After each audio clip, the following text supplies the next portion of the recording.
खबर छतरपुर से, जहां कुएं में गिरने से मां बेटी की मौत हो गई। बेटी को बचाने के लिए कुएं में कूदी थी मां। बमीठा इलाके के झमटुली गांव की ये घटना है। दोनों के शव बरामद कर लिए गए हैं।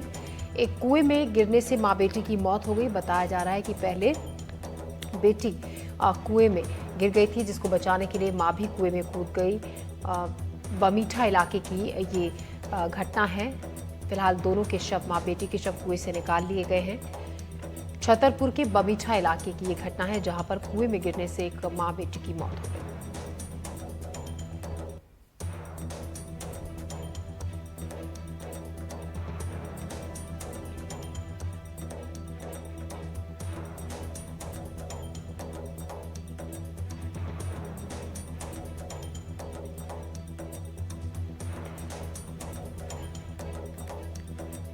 छतरपुर में कुएं में गिरने से मां बेटी की मौत हो गई। बेटी को बचाने के लिए कुएं में कूदी थी मां। बमीठा इलाके के झमटुली गांव की घटना है। अरविंद तिवारी इस खबर पर ज्यादा जानकारी के साथ जुड़ रहे हैं। अरविंद, हुआ किस तरीके से था ये हादसा? पूरा मामला विस्तार से आपसे जानना चाहेंगे। क्या है, हम आपको बता दें कि ये कृषि से संबंधित ये लोग थे जो किसानी करते हैं। इनका पति राज मिस्त्री का काम करता है, जो गांव में गया हुआ था, और ये इनकी पत्नी है तो वो खेत पे गई हुई थी गायों को चारा लेने के लिए। उसके साथ में उसकी बेटी भी साथ में गई थी।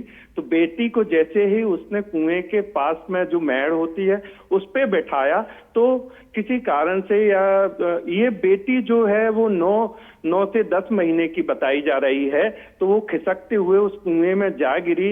इसके बाद में जब वापस उसने देखा, उसकी माँ ने देखा, तो उसने जैसे ही देखा कि मेरी बेटी गिर गई है, तो फिर वो भी कुएं में कूद गई।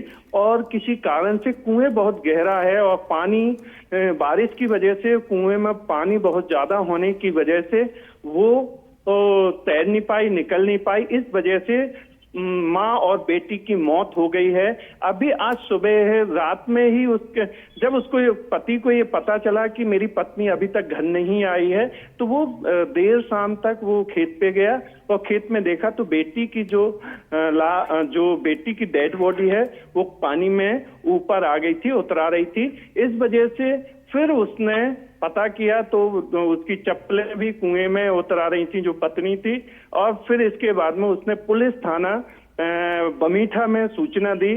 फिर पुलिस आने के बाद में रात में तो डेड बॉडी नहीं निकाली जा सकी, लेकिन सुबह जब एनडीआरएफ की टीम गई तो उससे उसकी डेड बॉडी निकाली जा सकी। और इसके बाद में वो डेड बॉडी को पोस्टमार्टम के लिए भेज दिया गया है। जी शुक्रिया अरविंद, तमाम जानकारी के लिए आपका।